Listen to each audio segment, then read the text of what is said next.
Oke, Shalom jemaat Tuhan yang ada di AOC Bandung.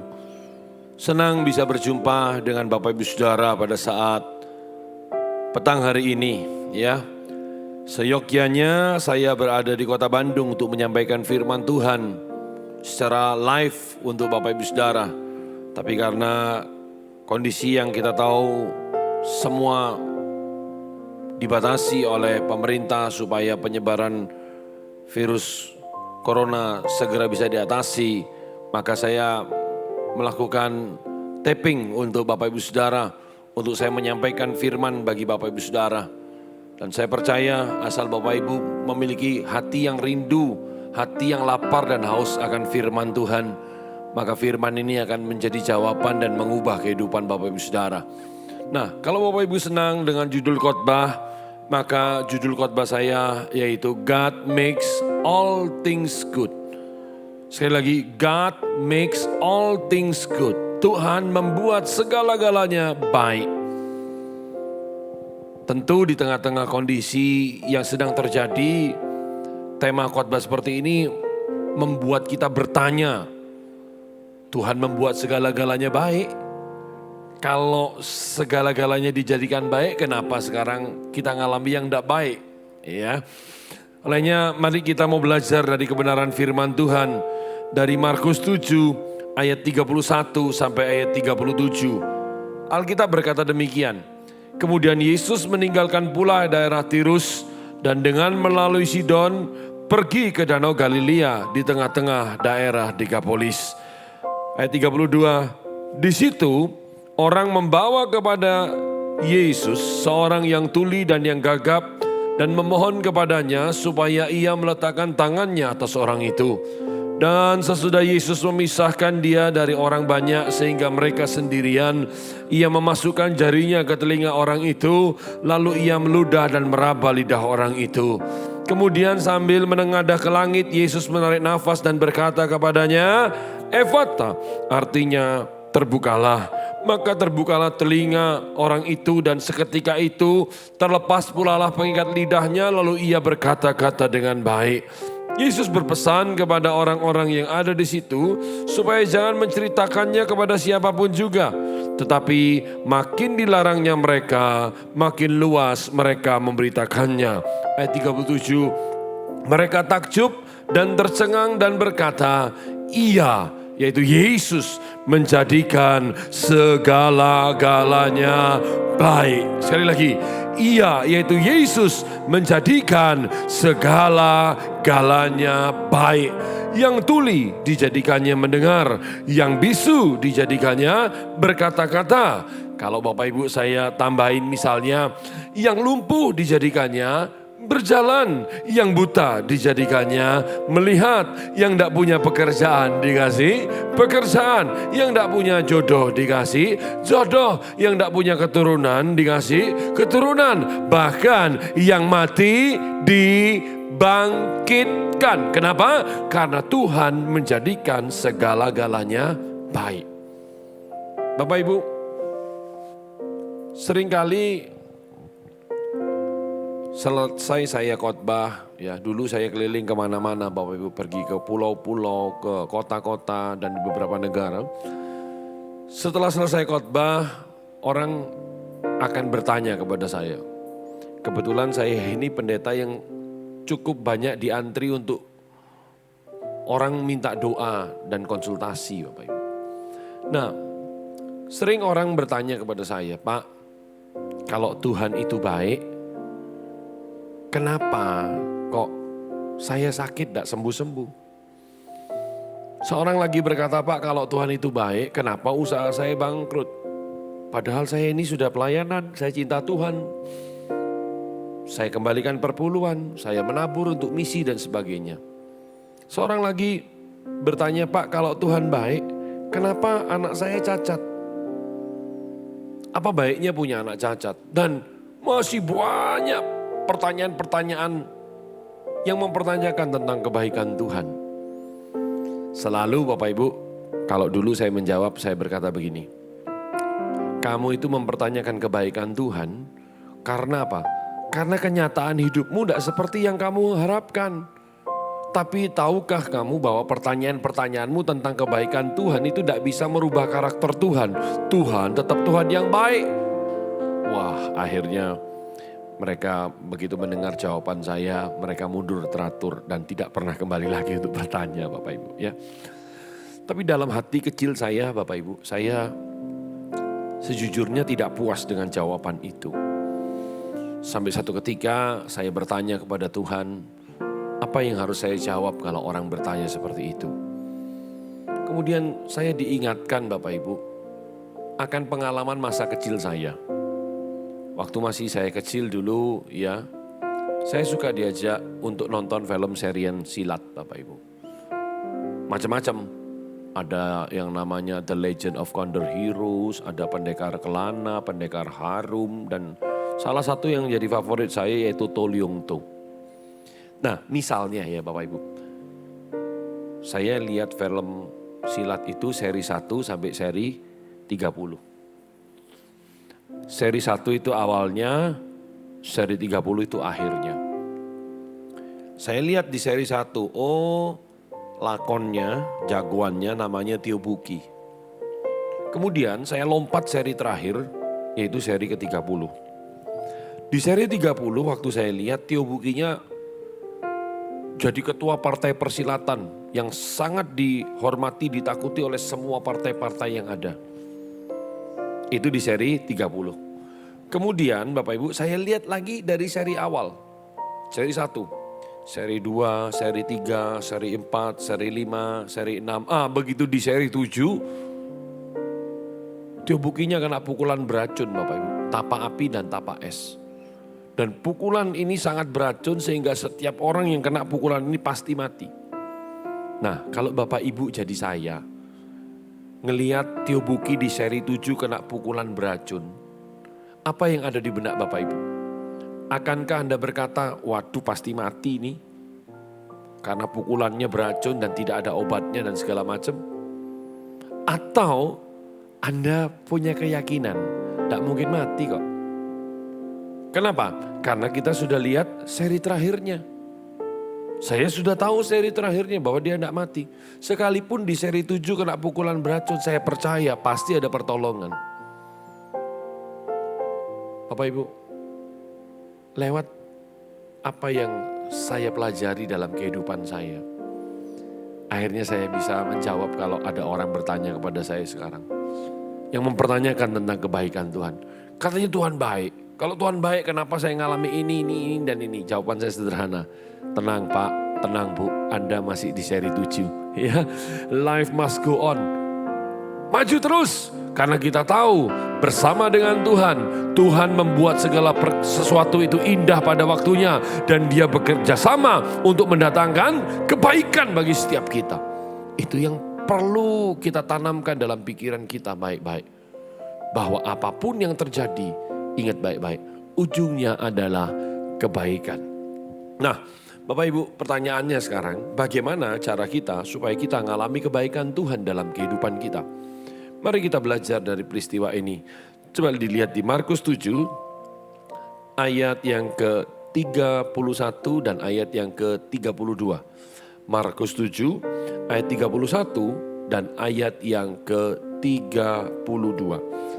Alkitab mengatakan begini, kemudian Yesus meninggalkan pula daerah Tirus dan dengan melalui Sidon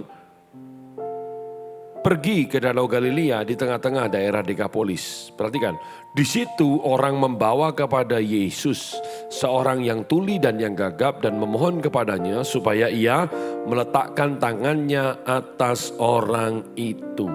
Perhatikan, hal yang pertama yang mau saya katakan kepada Bapak Ibu Saudara, bagaimana supaya kita mengalami kebaikan Tuhan dalam kehidupan kita?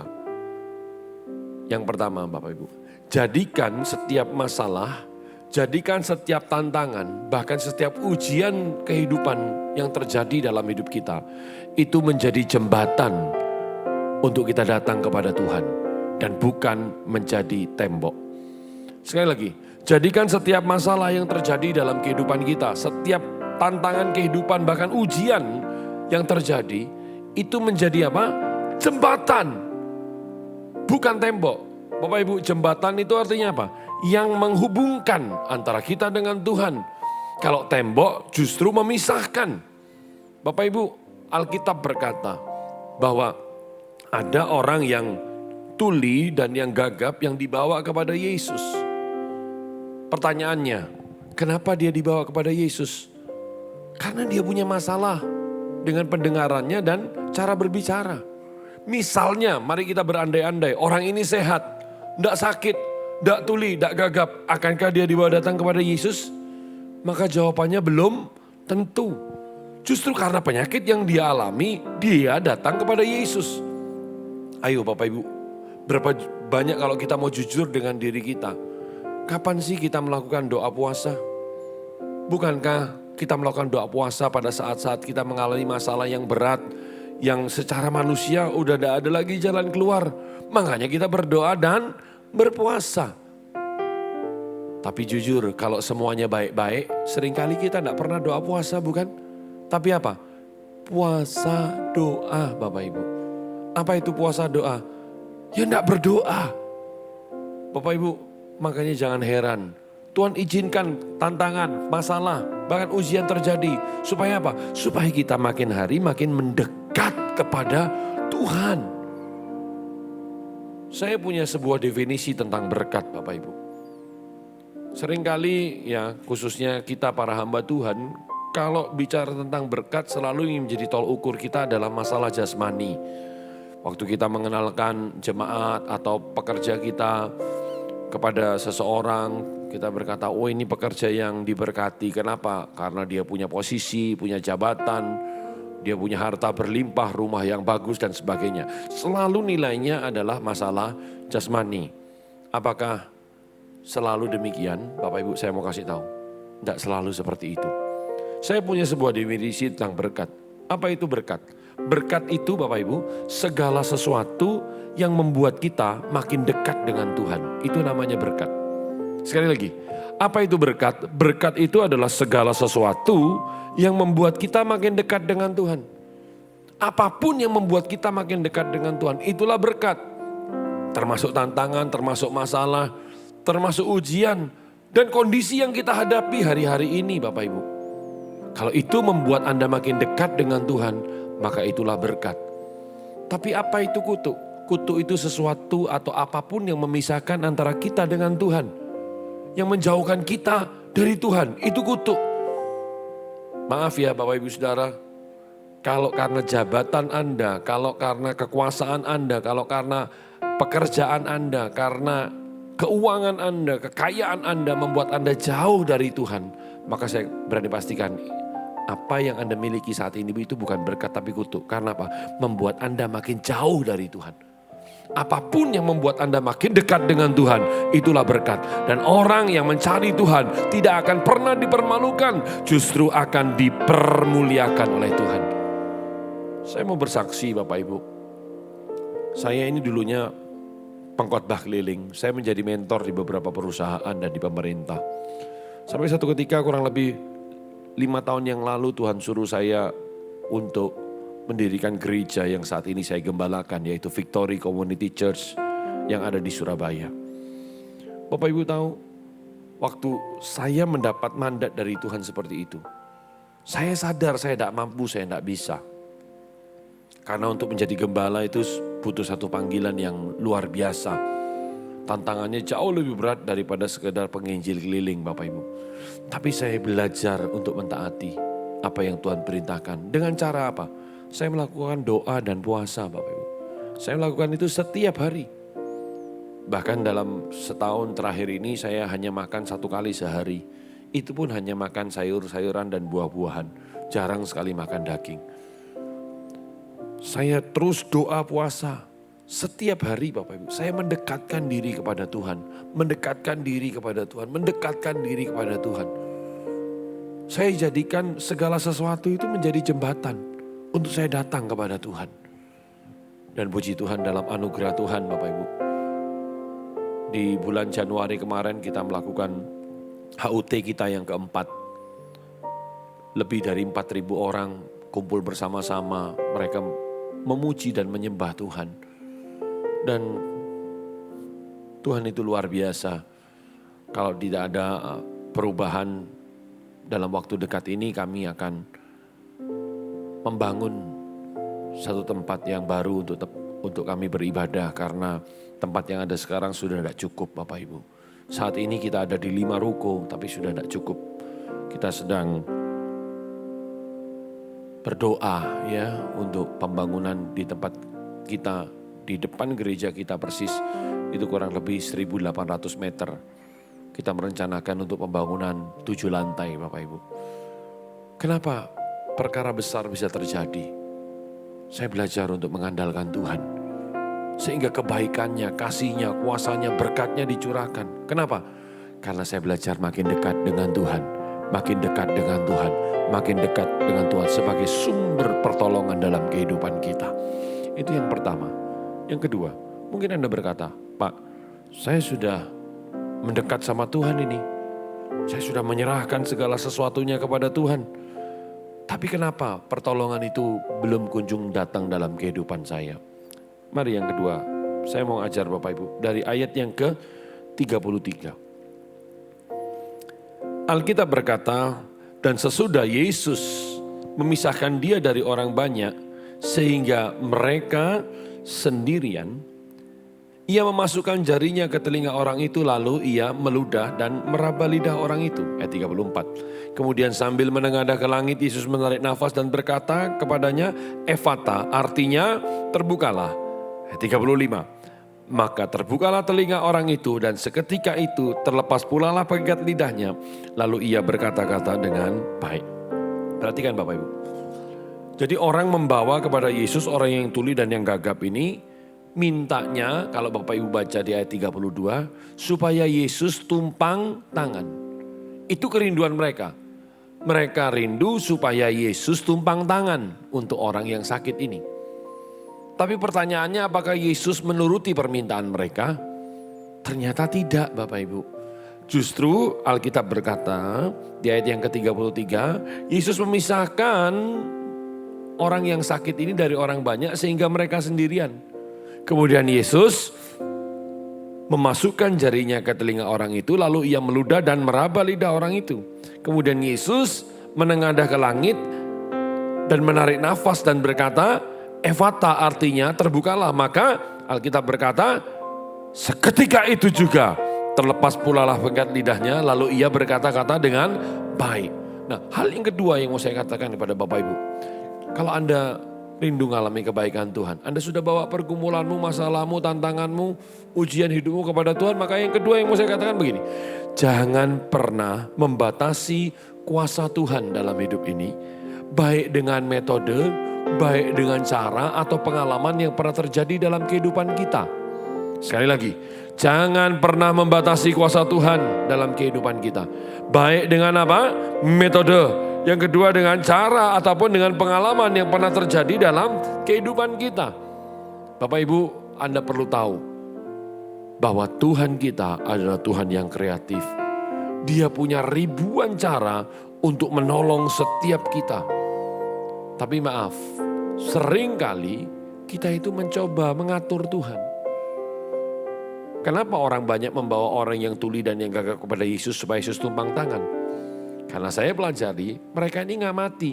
Oh, Yesus tumpang tangan sama orang sakit, maka dengan cara yang sama, dengan metode yang sama, dengan pengalaman yang sama, maka orang yang sakit pasti disembuhkan karena Yesus tumpang tangan. Tapi pertanyaannya, apakah Yesus menuruti? Ternyata tidak. Yesus menolong dengan cara yang berbeda. Yang mau saya tekankan di sini adalah bahwa kita punya Tuhan yang kreatif. Dia punya ribuan cara untuk menolong setiap kita. Jangan pernah mengkotak-kotakkan Tuhan dengan metode ataupun cara ataupun pengalaman saudara. Saya masih ingat beberapa tahun yang lalu ada orang bertanya kepada saya, Pak Herman tahu enggak tandanya kalau orang dijamah Tuhan? Saya tanya, emang apa tandanya? Wah Pak, kalau sudah dilawat Tuhan itu tandanya maka orang itu akan nangis. Kalau semakin kenceng nangisnya berarti lawatannya semakin dahsyat. Ya toh, apalagi kalau sudah keluar umbelnya, tambah dahsyat itu Pak. Bapak Ibu, apakah harus selalu seperti itu? Maaf ya Bapak Ibu, kalau Bapak Ibu hanya minta nangis, tidak perlu dilawat Tuhan. Anda datang saya pukulin satu-satu pasti nangis Bapak Ibu ya. Terus ada yang lagi berkata kepada saya begini, Pak Herman tahu enggak tandanya orang kalau dilawat Roh Kudus itu apa? Saya tanya apa? Kalau ditumpang tangan rebah, itu dilawat Roh Kudus. Waduh, saya perhatikan waktu itu ya Bapak Ibu ya.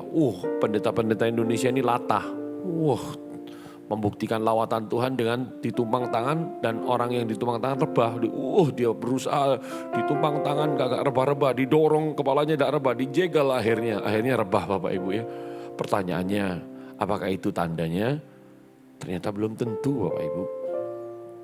Yang paling konyol yang pernah saya dengar itu, ada orang tanya sama saya, Pak Herman tahu enggak tandanya orang kalau dirasuk setan dan kita doakan setannya keluar? Saya diem aja Bapak Ibu. Saya melayani untuk pelayanan pelepasan ini dari tahun 94. Jadi 26 tahun saya melayani khusus bagian pelepasan. Tapi saya di depan orang seringkali cuma diem aja dan mendengar. Saya tanya apa tandanya kalau setan keluar, saya bilang gitu. Begini Pak, kalau kita doakan orang yang kerasukan dan orang itu kentut, berarti setannya sudah keluar. Jadi kalau belum kentut, setannya belum keluar. Waduh Bapak Ibu, bayangkan kalau misalnya ada 10 orang minta doa pelepasan. Saya doakan yang pertama, dalam nama Yesus setan keluar, tut. Sudah keluar ya. Yang kedua, setan keluar, tut. Udah keluar. Yang ketiga, orangnya gemuk besar. Belum buang air besar 3 hari Bapak Ibu. Terus saya doakan, dalam nama Yesus. Yang terjadi lama-lama yang pingsan sama Bapak Ibu. Ya saya sendiri ya. Kenapa bisa seperti itu? Karena manusia seringkali mencoba mengkotak-kotakkan Tuhan. Sehingga mereka punya statement, kalau Tuhan harusnya begini, kalau Tuhan harusnya begini, kalau Tuhan ya caranya begini. Bapak Ibu tak kasih tahu, Tuhan itu punya ribuan cara untuk menolong setiap kita. Makanya dalam pengalaman hidup saya, ya saya melayani Tuhan tahun ini, tahun yang ke-27 Bapak Ibu, dari tahun 93. Saya punya yang namanya 4 prinsip berkat Tuhan.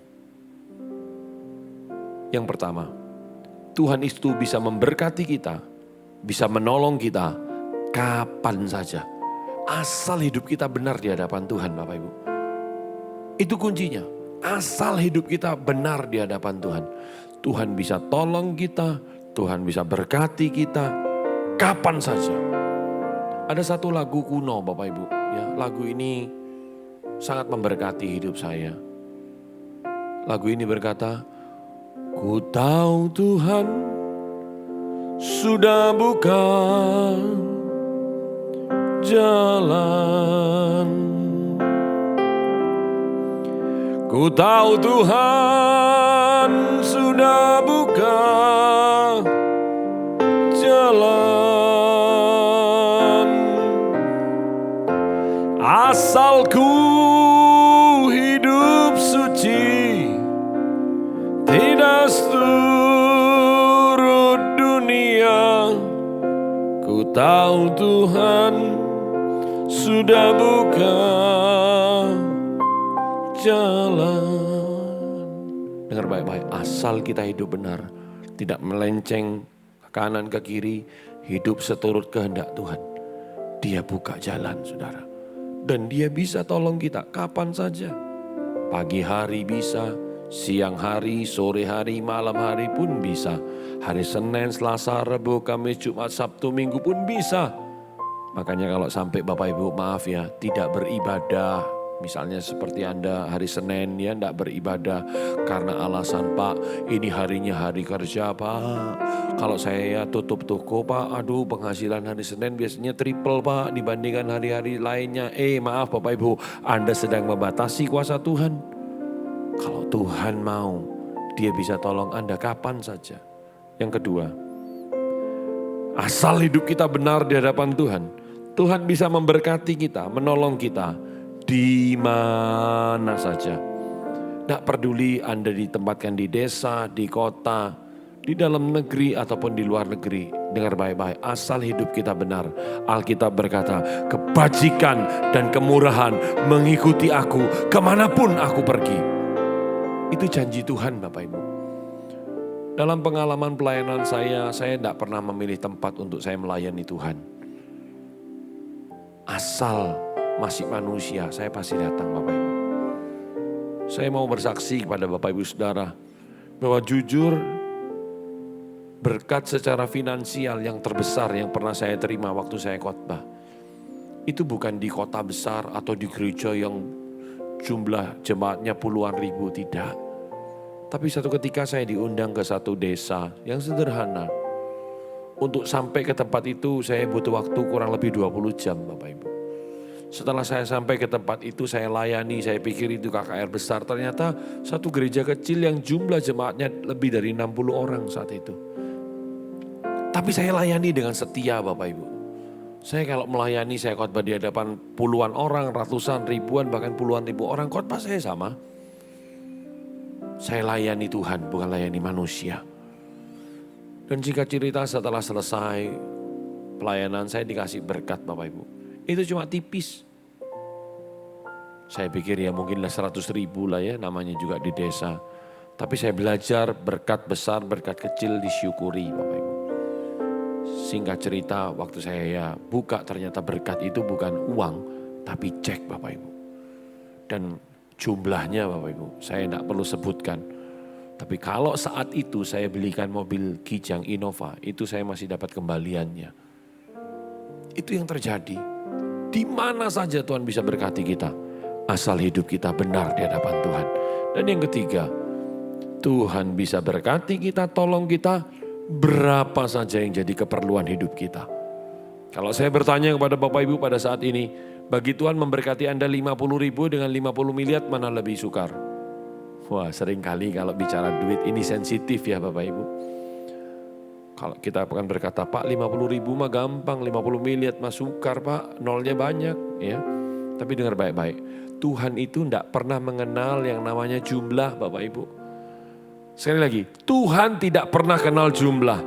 Yang Tuhan kenalnya itu apa? Keperluan hidup Anda.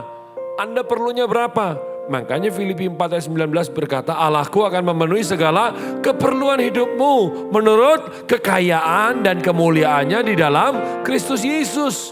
Yang jadi concern Tuhan bukan jumlahnya tapi keperluan Anda. Saya pernah melayani orang yang hutang sampai 6 triliun Bapak Ibu. Tapi singkat cerita dalam waktunya Tuhan butuh waktu cuma 5 bulan pulih Bapak Ibu. Kenapa? Karena Allahku akan memenuhi segala keperluan hidupmu menurut kekayaan dan kemuliaannya dalam Kristus Yesus. Dan yang keempat, ini prinsip yang keempat, bahwa asal kita hidup benar, Tuhan bisa memberkati kita, menolong kita dengan cara apa saja. Sekali lagi, Tuhan bisa tolong, Tuhan bisa berkati kita, pulihkan hidup kita, jawab doa kita dengan cara apa saja. Ingat, kita khususnya yang bekerja sebagai karyawan, kita seringkali batasi Tuhan dengan berkata, iya saya diberkati Tuhan sih. Dengan apa? Dengan gaji yang saya terima. Bapak Ibu, saya selalu mengajarkan ini kepada setiap orang yang bekerja bersama-sama dengan saya. Saya bilang jangan batasi Tuhan dengan gajimu. Ya, Tuhan itu kalau mau memberkati dia bisa berkati dengan ribuan cara. Ingat, Yesus tidak pernah menyembuhkan orang dengan cara yang sama untuk kali yang kedua. Yesus tidak pernah ngomong Efata di tempat-tempat yang lain. Dia hanya ngomong Efata di Markus 7. Itu artinya apa? Dia punya ribuan cara untuk memberkati, menolong, menyembuhkan kita. Satu ketika saya punya driver Bapak Ibu. Driver saya ini yang ngantar saya kemanapun pergi dan saya selalu mengajarkan ini. Kamu jangan berharap hanya dari gaji. Tuhan bisa berkati kamu lebih dari gaji. Singkat cerita satu ketika papanya itu harus operasi katarak. Ya. Dan driver saya cerita sama saya butuh biaya. Saya gumulkan Bapak Ibu. Nah, satu ketika saya lagi khotbah di salah satu gereja di Surabaya, driver saya nunggu di depan. Tiba-tiba ada orang yang minta saya doakan, itu jemput saya. Begitu dia lihat driver saya, dia panggil, kamu drivernya Pak Herman ya? Iya.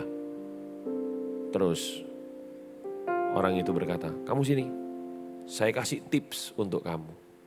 Bapak Ibu, coba bayangkan, kalau Anda ngasih tips untuk driver itu berapa sih? Ya, tentu kan jumlahnya terbatas. Tapi waktu dia dikasih tips oleh orang yang mau saya doakan ini, dia cukup kaget karena dikasih amplop coklat dan tebel, saudara. Singkat cerita, saya akhirnya mendoakan orang ini, Bapak Ibu. Saya doakan usahanya, saudara ya. Dan pulang dari mendoakan itu, driver saya cerita bahwa dia diberkatin. Begitu dibuka jumlahnya, Bapak Ibu, driver saya ini hampir pingsan. Kenapa? Karena jumlah yang diberikan sebagai tips itu bisa mengcover biaya operasi katarak untuk papanya. Waktu saya khotbah ini di beberapa tempat banyak orang bilang, Pak, saya mau jadi drivernya Pak Herman aja. Ya.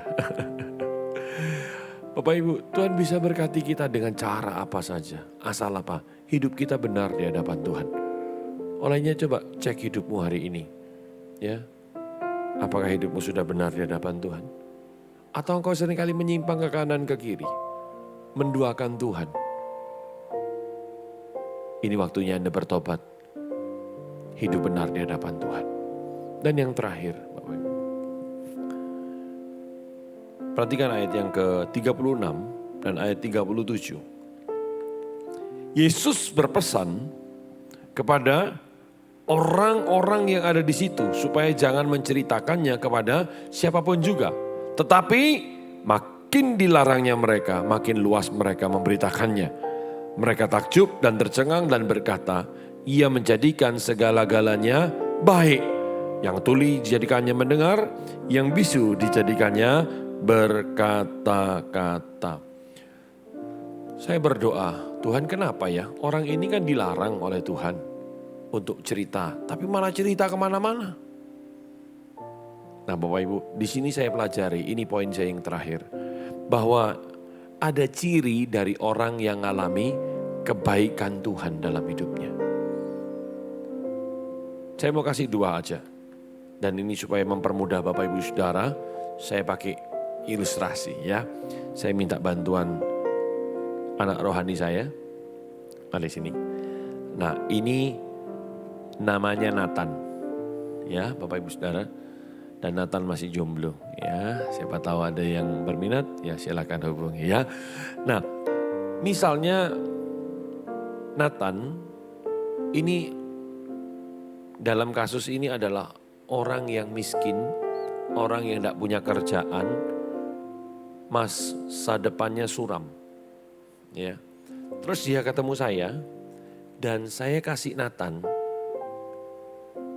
ibarat ini uang ya, saya kasih Nathan 50 miliar Bapak Ibu. Ya, anggap ini uang 50 miliar, saya kasih Nathan 50 miliar. Nah, sejak saya kasih Nathan 50 miliar, maka sejak itu hidupnya berubah. Yang tadinya tidurnya di pinggir jalan, tidak punya kerjaan, masa depannya suram, tiba-tiba dengan uang yang dia punya, dia bisa hidup layak, bahkan sangat layak. Dia punya perusahaan, dia bisa memulai keluarga yang baik dan sebagainya dan sebagainya. Pertanyaannya, apakah Nathan bisa melupakan saya? Tentu jawabannya tidak, bukan? Dia tidak akan pernah melupakan saya. Bahkan sampai mati pun, dia tidak akan lupa sama saya. Kenapa? Karena dia ngalami kebaikan dari saya. Dia terima pertolongan dari saya yang mengubah seluruh kehidupannya. Maka ini yang pertama yang mau saya katakan. Bahwa ciri dari orang yang ngalami kebaikan Tuhan, maka orang itu tidak akan pernah melupakan Tuhan dalam seluruh aspek hidupnya. Sekali lagi, orang yang ngalami kebaikan Tuhan cirinya tidak akan pernah melupakan, meninggalkan Tuhan, tidak akan pernah. Kenapa? Karena dia sadar dia sudah terima kebaikan Tuhan. Bapak Ibu, bukankah kita dulu ini calon penghuni neraka? Tapi karena korban Kristus di kayu salib, kita menjadi warga negara kerajaan sorga. Olehnya jangan pernah melupakan Tuhan. Jangan pernah meninggalkan Tuhan. Jadikan Tuhan sebagai yang utama bahkan yang terutama dalam kehidupan kita. Itu ciri yang pertama. Dan yang terakhir Bapak Ibu, pertanyaannya begini, begitu Nathan sudah terima 50 miliar dari saya, bisa enggak mulutnya tertutup dan tidak ngomong apa-apa tentang saya? Oh, enggak mungkin. Kemanapun dia pergi, siapapun yang dia temui, dia akan cerita. Ya toh? Kamu harus kenal loh sama Pak Herman. Kenapa? Oh, Pak Herman itu baik. Aku ini enggak punya apa-apa. Tiba-tiba aku dikasih uang 50 miliar dan hidupku berubah. Dia kemanapun pergi, ketemu siapapun, dalam kesempatan apapun dia akan bercerita tentang apa yang dia alami. Dia akan promosikan nama saya di depan semua orang. Hal yang sama Bapak Ibu. Yang kedua, kalau orang itu ngalami kebaikan Tuhan, cirinya mulutnya akan selalu bercerita dan bersaksi tentang kebaikan Tuhan yang dialami. Dan tahukah Anda bahwa Alkitab berkata, iblis itu dikalahkan bukan cuma oleh darah anak domba loh, tapi iblis juga dikalahkan oleh perkataan kesaksian kita. Jadi kalau kita bersaksi tentang kebaikan Tuhan, itu artinya kita merebut kemenangan, kita memperoleh kemenangan, dan kita mengembangkan teritori kemenangan dalam kehidupan kita. Dan kita menjadi orang-orang yang lebih dari pemenang dalam hidup ini. Bapak Ibu Saudara, pada saat ini, saat engkau mendengar live streaming ini, dengar baik-baik. Kuasa Tuhan sanggup untuk memulihkan keadaanmu. Kuasa Tuhan sanggup untuk menyembuhkan Anda. Bahkan ada orang yang sudah positif corona, saya berdoa untuk orang itu dan disembuhkan Tuhan. Itu beberapa Bapak Ibu di Surabaya. Kuasa Tuhan sanggup untuk memberkati Anda, mengangkat hidup Anda, mempromosikan hidup Anda. Mari sama-sama kita berdoa bersama-sama. Ku tahu Bapa peliharaku, Dia baik, Dia baik. Ku yakin Dia selalu sertaku. Dia baik bagiku. Ku tahu Bapa peliharaku, Dia baik, Dia baik. Ku yakin Dia selalu sertaku. Dia baik bagiku. Lewat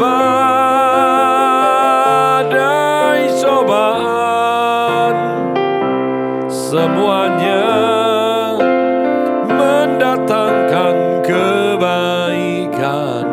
Lewat badai cobaan, semuanya mendatangkan kebaikan. Ku tahu Bapa peliharaku,